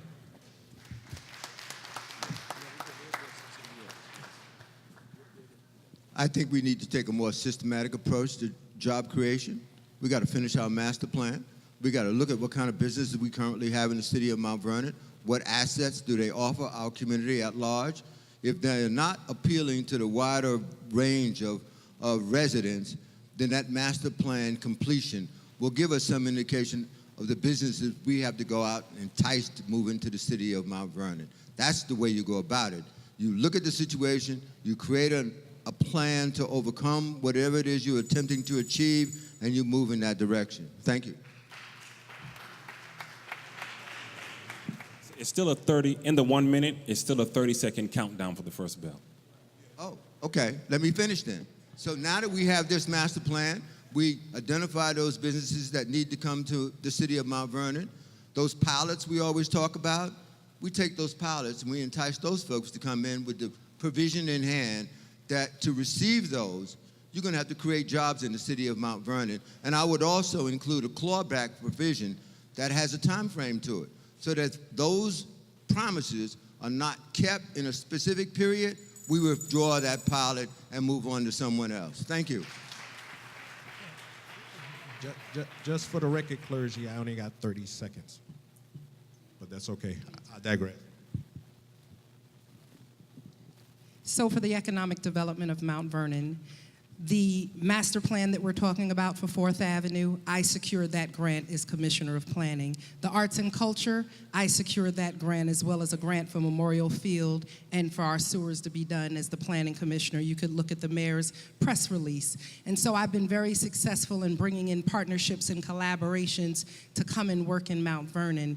Yes, we need a workforce investment board to ensure that we are developing our citizens who are prepared to take advantage of the types of businesses that we bring in Mount Vernon. We need to work with the State Department of Labor and the Westchester One Stop, as well as the business community. We have to have pre-employment training programs and apprenticeship programs. Another thing that we have to do is, yes, we need a comprehensive plan, but we have to make sure that we're not just continuing to bring in businesses that only deal with well, I don't want to name the businesses, but we want to make sure that we're bringing in a diversity of businesses. I want to be able to shop in Mount Vernon. I don't want to have to go to White Plains and New Rochelle and the Bronx to shop. I need something more than, bargain stores on 4th Avenue. I need quality businesses to invest in. We'll bring in retail and restaurants that we can go and dine in. We have disposable income, and our money is not recycled in Mount Vernon because we don't have quality businesses.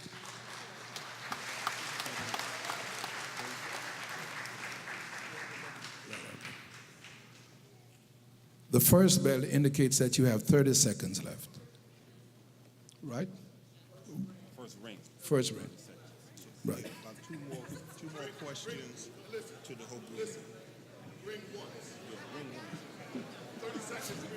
Ring once. Ring once for 30 seconds. To all the candidates, how do you plan to address all the zombie properties in Mount Vernon? Sorry.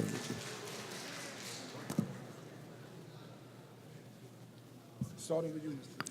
Before you answer, just technically, because candidate Wallace got slided to 30 seconds, so we'll give you that 30 seconds because you got slided 30.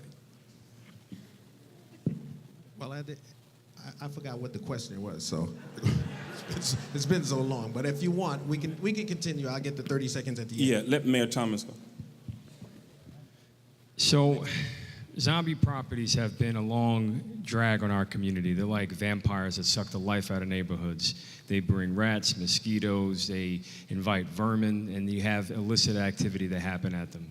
So we've taken a real coordinated approach to attacking these things that are hurting home values. We've earned a grant over $1 million from the state of New York, and we've also earned the privilege of having the second phase of the same great for Cities Rise. And we just recently traveled to the Harvard Kennedy School of Government, where we are now competing with 9 other cities for $1 million in funding to attack these zombie properties, to transform them into different types of places. Some can be tourist homes. For example, E.B. White was here.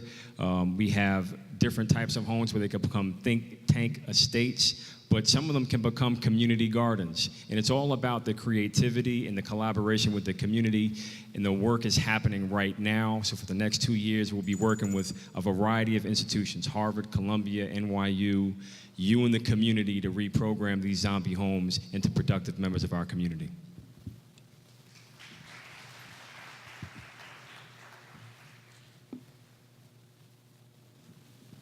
Well, the first thing that I would do is make sure that the city owns the property to begin with, and not tear down property that the city doesn't belong to the city. Then I would assign that project to our Urban Renewal Agency. That agency is created to revitalize our community. I'm a strong believer that if we remove a home, we should replace that home with something consistent to the community that it was removed from. That would not only stabilize that neighborhood, but create job opportunities, because now somebody's got to come in and build that home again. So we do have a lot of opportunity at our fingertips to be able to deal with the issue of zombie homes. I just think we have to go about it a little bit more systematic and assure we touch all the right bases. Thank you.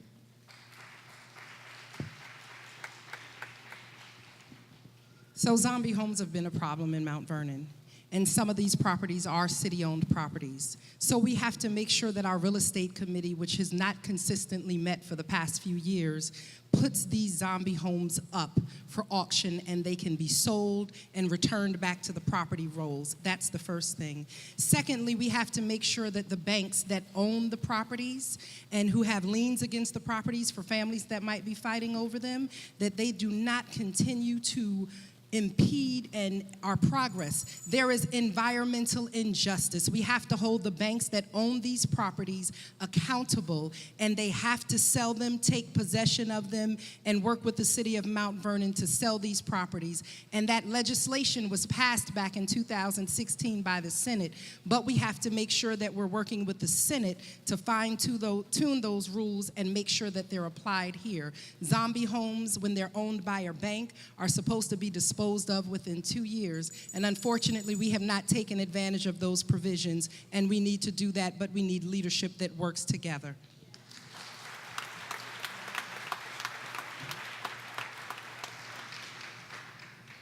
Well, just to straighten, get some clarity on something.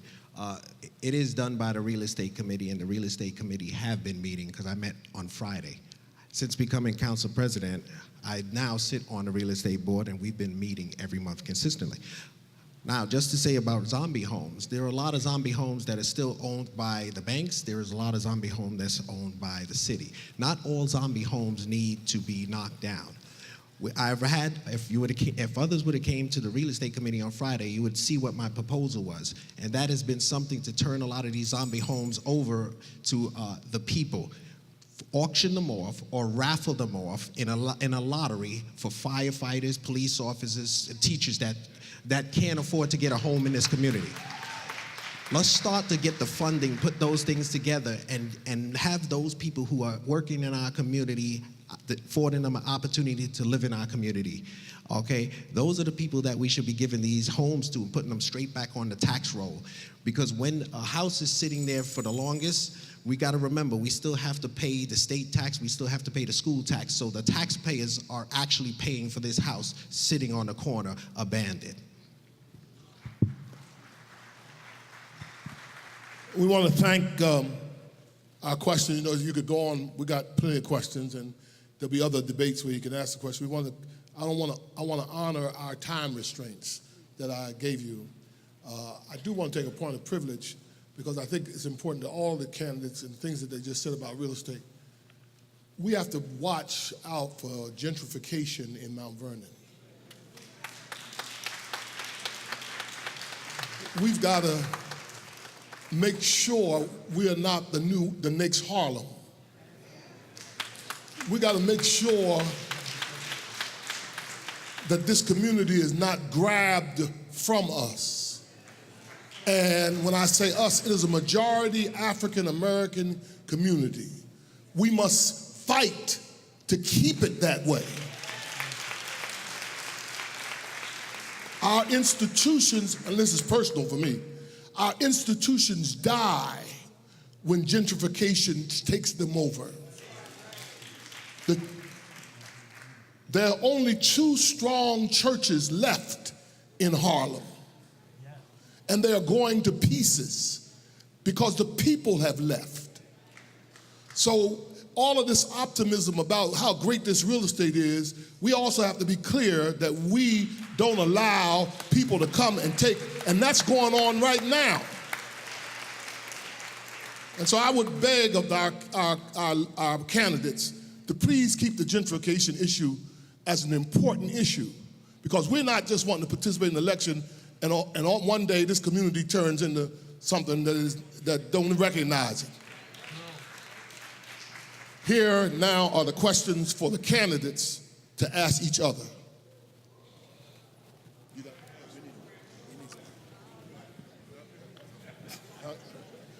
All right. Mayor Thomas, why don't you ask a question to one of these other three? You have a chance to ask two, but ask one at a time. Okay, so ladies first. Miss Patterson Howard, if the person by the name of Bob Kelly said to you that he admitted to changing police reports, but if you fired him, he'd throw you under the bus and turn your life inside out, what would you do?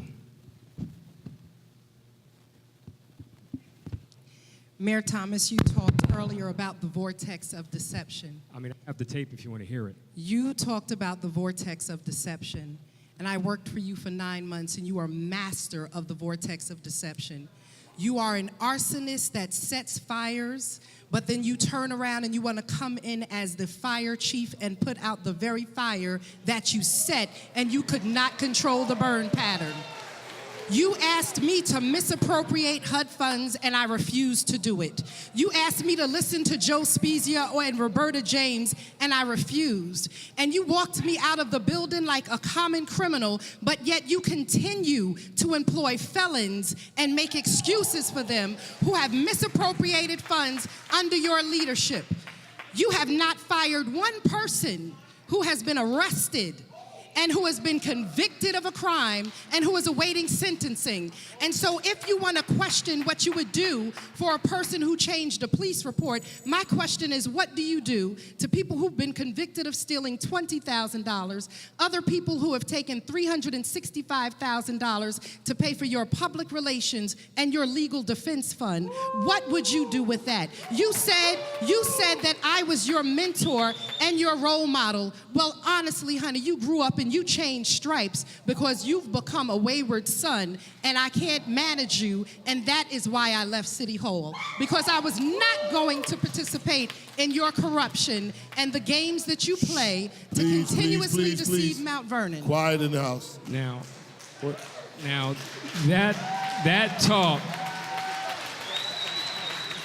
that talk is not just cheap, but you see, no, it ain't true either. Because when you were confronted with talking with Jerry Post and concealing the federal subpoenas that came into the Urban Renewal Agency, these are the things that related to the reports that you claim to have been done, but were not done. And the feds just asked us back for the $3 million plus that came from under your watch. So all the stuff that you referred to, you still didn't answer the question. Bob Kelly was caught changing police reports and vowed to wage a war of lies on Mount Vernon, and specifically me. And the question is, if you caught a police commissioner doing that, what would you do? You've caught people doing far more than changing a minor thing on a report. That's not minor. I really want this to be the question to be honored, and we'll move on. I don't want to expand it. Just so there's a difference between being charming and truthful, and Mayor, you're very charming. And so what I have to say to that is that was a report that was claimed.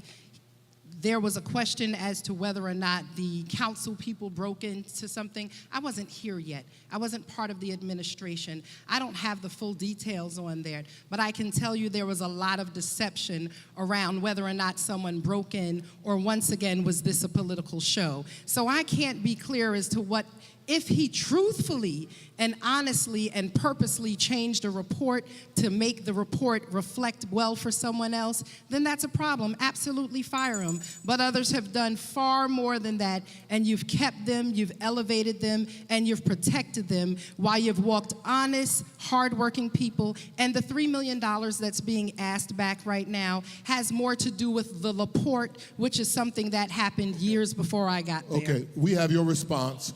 Mayor, go to the next person that you want to ask. Well, I can come back. I'll come back to you, Mayor. Brother Isley, ask one of your colleagues a question. Well, I direct this question to the president of the city council. Why, in all of what I illustrated early on when we sat down at our kitchen table, has city council been so quiet about the alleged misbehavior of our mayor?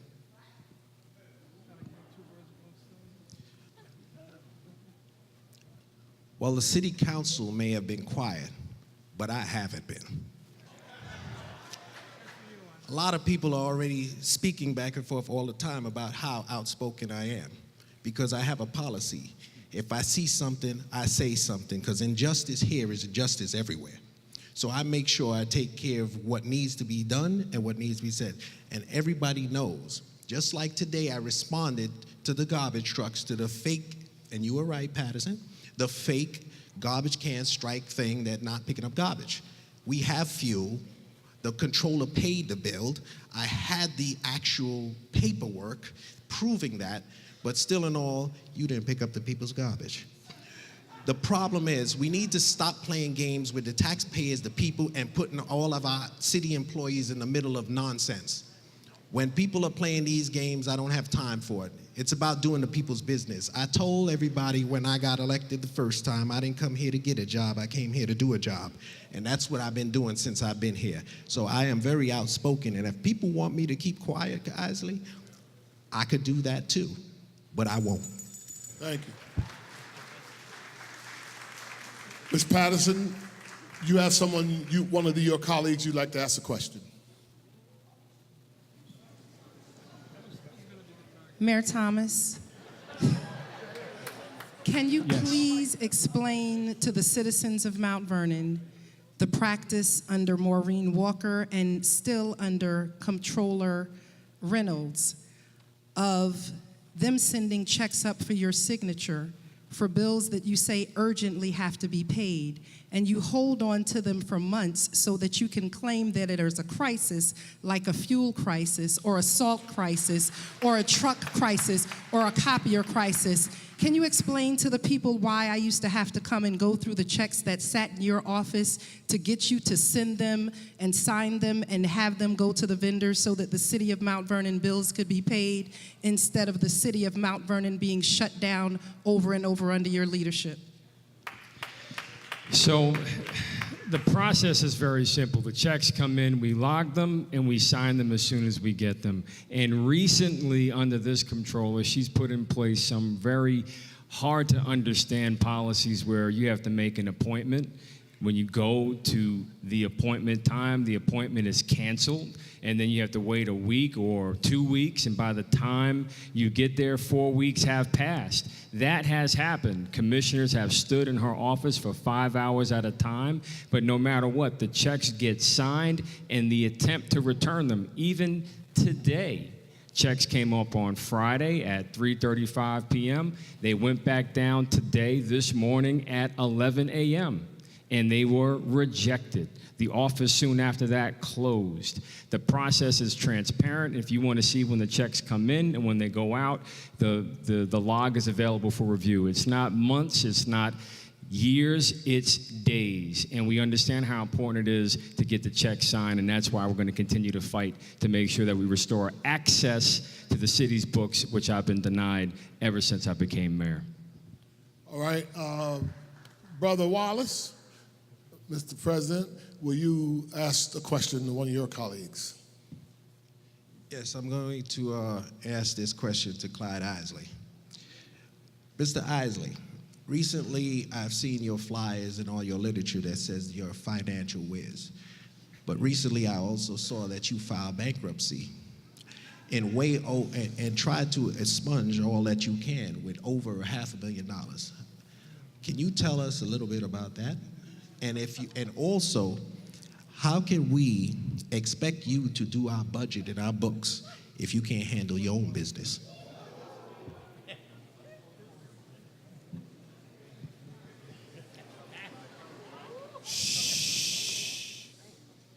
I think I answered that question early on. I said those individuals had to go back 29 years to find my bankruptcy when I was a private citizen in private business. On the advice of my counsel and my accountant, that was the smart thing for me to do. I also said that apparently for the last 28 years, I did a fine job at managing my business. And while I have everybody's attention, I want to make one more confession since this man has a great investigative staff. When I was 9 years old and I lived in Harlem, no, hear me through. When I was 9 years old and lived in Harlem, we were playing stickball on the street. I hit a line drive right into Miss Thompson's window, broke it, and I ran away. So since we're in church, and they may find out, I'm confessing right now, y'all.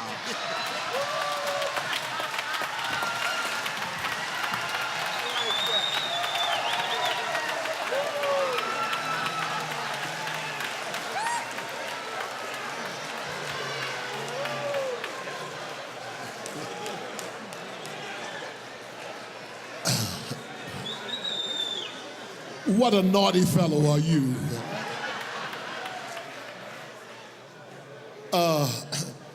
Mayor Thomas, will you ask your final question to one of your colleagues? So I have a question for, I guess, Council President Wallace. You know, why did you ultimately break into the planning department? And, you know, it's a serious question because while there's a lot of big talk around an issue, I want to make sure that we get a clear answer because I believe that that question requires an answer. The door was locked. It was Friday night. Why couldn't it wait till Monday so we all can just go in together? I want to stand for this one. First of all, I know you accused me and Councilman Griffin, and I want everybody to be clear at this story here. You called the cops, you accused Councilman Griffith and myself of going into the planning department, stealing 2 bags, filling it up with 2 big black garbage bags of files, grabbed the computer, ran downstairs, threw it in the back of the former planning commissioner's car while he sped off. Then Commissioner Bob Kelly came and he covered it up because he wanted to make sure that nobody knows that we was robbing the documents that would indict Ernie Davis and Maureen Walker. That's what you said. It's the most ridiculous thing I've ever heard. I couldn't even make that up myself watching any kind of TV show. I don't know how you did. Now, if I'm correct, when I put in, I actually passed as council president for the URA books and all the other books to be done. Now the mayor is saying, which he's sending letters saying that being that we broke in, the money's gonna come up short.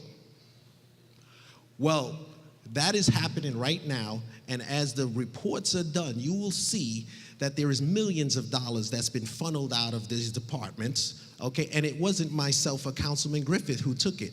Like the $180,000 for travel expenses or the $1.1 million to consultant fees that we don't know who you consulted with, or the $1.7 million $1.7 million hiring and employee salaries.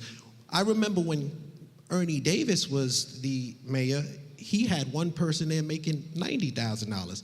I can't understand how this is going to happen. And as I said in my statement before, there are more indictments to come. Mr. Wallace, would you like to have a question for one of the candidates? Absolutely.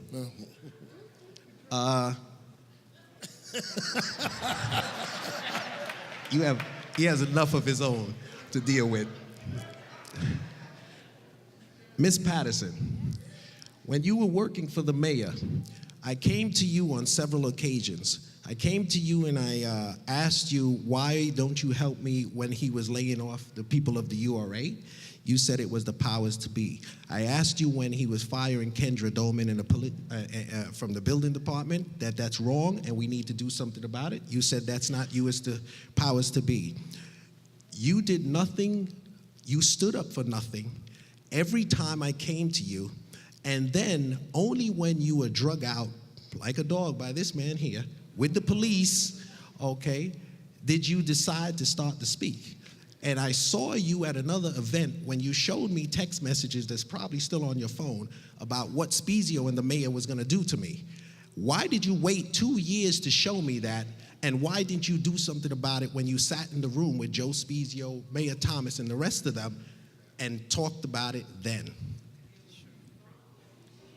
So Kendra Dolman was not someone who was in my department, and I fought her firing. And when you came to me to talk about things, it was political, and I saw you as Richard Thomas 2.0. And so instead, I chose to work with then Council President Marcus Griffith, as well as Lisa Copeland, to express some of my concerns. Please understand that I didn't sit in the room with Mayor Thomas and Joseph Spezio, nor do I have text messages of them threatening you. I have text messages of Joe Spezio threatening me and sending me bullseyes. And so it was not that I saw things and didn't say things. I said things to the people who I thought were responsible enough to make a difference, and I did not see you as that. I saw you as a political grandstander, and so I chose not to deal with you. I dealt with the city council president at that time, who was Marcus Griffith, because I felt that he had the character and the credibility to make a difference if I saw concerns. I did not see all of the transferring of money. I was not there for that, and I did not get drug out by a dog, like a dog. I was walked out. I was invited to come back to the city to work, and I chose not to do so. Thank you very much. Ms. Patterson, do you have your final question? Councilman Wallace. President, I'm sorry, let me give you your proper due respect. President Council Wallace, you spoke about being a consensus builder and a leader. What happened to building consensus and working with the city controller, the mayor's office, and the city council to make a difference? And why have you chosen to continuously govern through lawsuits and campaigning as opposed to practicing sound governance practices? That's a very good question.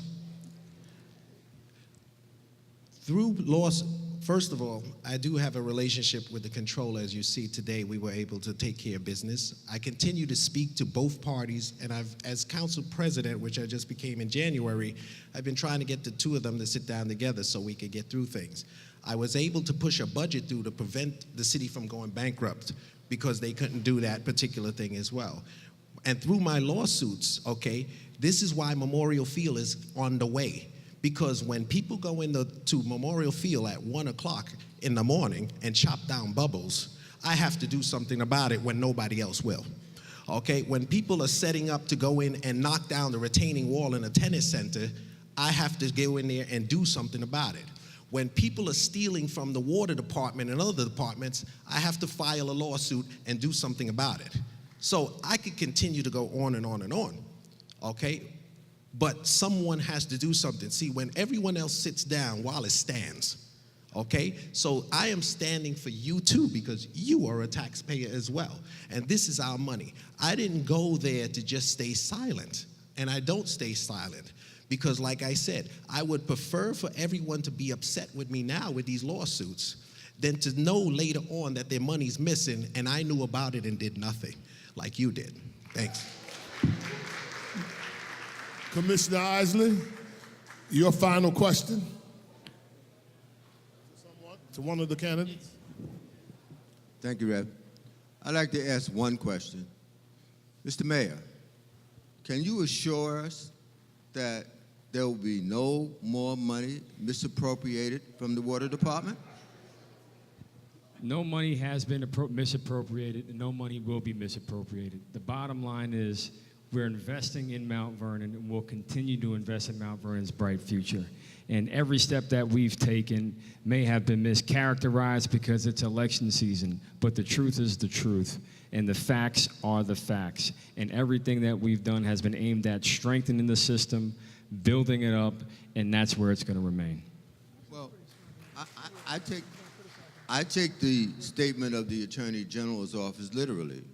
And they've alleged, based on grand jury testimony, that your chief counsel, our corporation counsel, misappropriated $365,000 of water department funds. I think she made that very clear. And based on the history and the substance of that, when you look at what has happened, the ethics board, based on reports that it was illegally constituted, and if any of you ever got a parking ticket, there's a process to dispute that ticket. The ethics board, as it stands to this day, there's no process for that. And a large part of what the ethics board has done has only come and attacked Richard Thomas. The law department, that's a city agency. The law department took every step to engage that issue, and those are issues that are city issues. If it wants to be mischaracterized to try and swing an election, I think the act are far more dangerous. The actions of the Attorney General's office, especially at this moment, are far more dangerous than Russia and Facebook. So are you telling us then that the indictment the Attorney General sought through the grand jury relative to that $365,000 of water department money is false? It's an accusation that has to be proven not only in court, but when you look at the system performs as designed. And the system that I've walked into inside City Hall was categorically, absolutely, unequivocally unfunded, from positions in the law department, positions in the mayor's office. And how many mayors have to worry about seniors not having toilet paper at a senior center? These are things that are happening to distract from the real issues. And at the end of the day, I said it and I'll say it again. The law department took every step that was legal, ethical, and moral based on what I was advised. But can you assure us no more I just did. I just did. I gave the assurance. Mr. Mayor, I gave the answer. Simple question. Can you assure us, the community at large, no more of our water department money will be used for any illegal purpose? That is not only the truth, it was not used for an illegal purpose, and it will never be used for an illegal purpose, and that's the bottom line. Thank you. Let's give them all a hand.